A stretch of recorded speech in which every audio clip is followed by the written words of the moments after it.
We went to the bakery on Mailer Street, but all the shutters were down. There's no sign on the door or anything. It's just closed. Now we're up at the Crounans, but there's nobody home and no cars outside or nothing.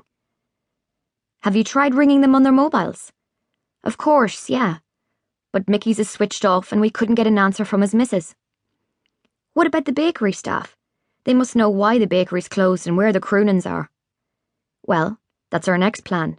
But first of all, we have to find out who the staff are and how to get in touch with them. We're going to try asking at the shops next door and some of the other bakers. Somebody at Scoozy's might know. Okay then, keep me in touch. Katie began to leaf through the files that had been left on her desk, but almost at once there was a knock on her open office door, and Inspector Liam Fennessy came in.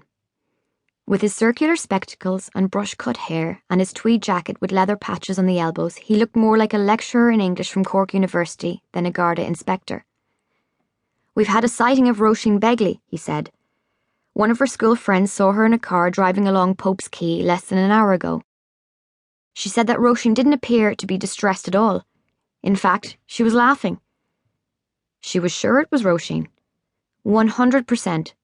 Blonde hair, red and white woolly hat. She says she waved to her, but either Roisin didn't see her or else she didn't want to. Who was with her? Some man. The friend really couldn't describe him because she was too busy trying to catch Roisin's attention. She thought he was wearing a blue tracksuit top because it had the 2 white stripes down the sleeves, but that was all she could remember. At least Roisin's still alive, thank God.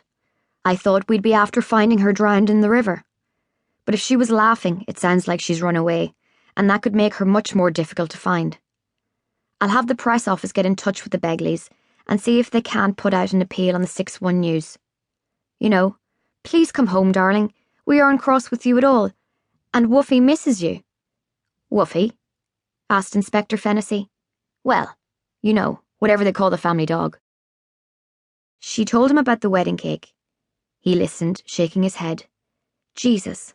That's nearly as bad as that woman in Curraheen, who fried her old fella in lard and fed him to her cats. The technical boys are doing an ultrasound scan, and maybe then we'll be able to see who it is. How do you bake a head in a cake, for the love of God? And why would you? Katie closed the file in front of her and pushed her chair back. The day we can answer questions like that, Liam, that'll be the day that you and me are out of a job. She went home early that afternoon. This would have been her day off if she hadn't had to appear in court.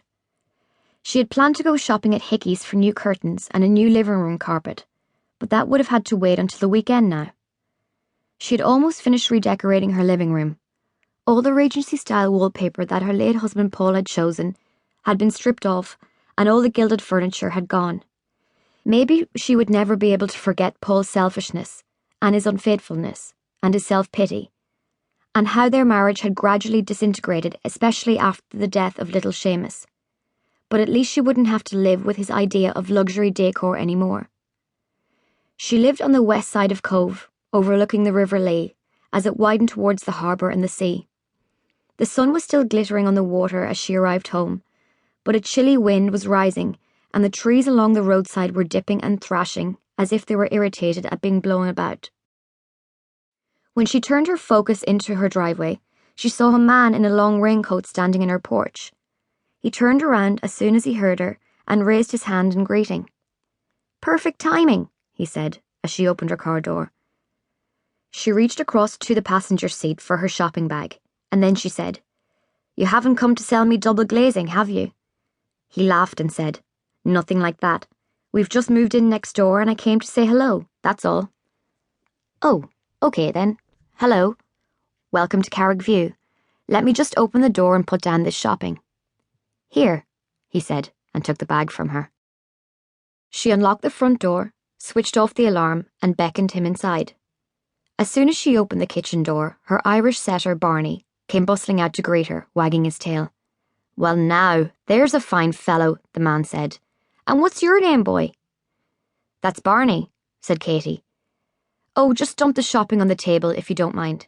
Thanks, that's grand. The man held out his hand. I'm David O'Cahan, but most people